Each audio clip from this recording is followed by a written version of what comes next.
L'émissaire des Nations Unies et de la Ligue arabe pour la Syrie est notre leader cette semaine parce qu'il prépare activement la fameuse conférence dite Genève 2 afin de réunir les deux parties syriennes au conflit. Le 25 juin, une réunion est prévue pour mettre au point les détails de cette rencontre et personne ne sait, à l'heure qu'il est, si elle a la moindre chance de se tenir d'ici la mi-juillet, c'est-à-dire, en fait, d'ici le Ramadan. Les Russes et les Américains qui parrainent cette conférence ont chargé Lakhdar Brahimi de l'organiser, ce qui signifie en définir les participants, les phases ainsi que les thèmes de négociation. Or, au début du mois dernier, les choses étaient à peu près claires. Une demi-douzaine de cadres du régime de Damas seraient confrontés à un nombre équivalent de représentants de l'opposition syrienne.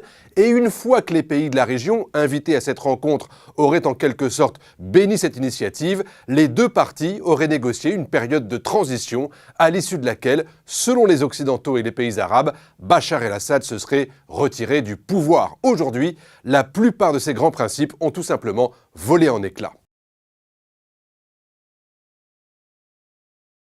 Le premier de ces obstacles est conjoncturel. Ce qui a changé depuis que John Kerry et Sergueï Lavrov ont lancé cette initiative, c'est d'abord que les forces syriennes et le Hezbollah ont repris la ville stratégique d'Al-Qusayr.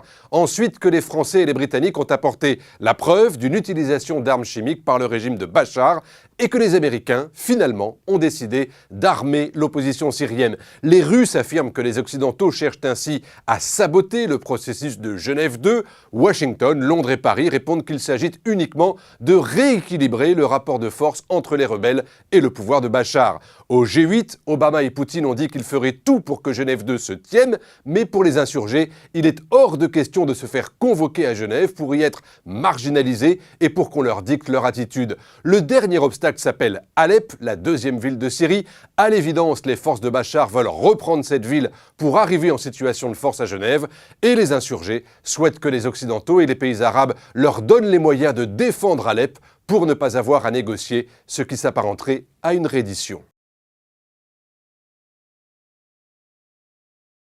Cet infatigable diplomate algérien de 79 ans en a vu d'autres. Dans les années 50, ce leader étudiant est très vite devenu le représentant du gouvernement provisoire algérien dans plusieurs capitales arabes, ainsi qu'en Indonésie, le phare des pays non alignés à l'époque. Secrétaire général des Affaires étrangères, il a ensuite été ambassadeur au Caire, le principal partenaire politique de l'Algérie. Ensuite, dans les années 80 et 90, il s'est mis au service de la Ligue arabe et des Nations Unies. Puis, après un bref passage à la tête des Affaires étrangères, en pleine guerre civile algérienne, il a repris son bâton de pèlerin négociateur au Liban, où il a été l'artisan des fameux accords de Taïf qui ont mis fin à la guerre civile, puis en Haïti, en Afrique du Sud, en Afghanistan après 2001 et en Irak après 2003. Autrement dit, la négociation post-conflit, il connaît, la reconstruction aussi. Brahimi fait partie de ceux qui pensent qu'on ne négocie qu'avec ses ennemis et qu'il ne doit pas y avoir de préalable. Il tient ainsi à ce que l'Iran soit autour de la table à Genève.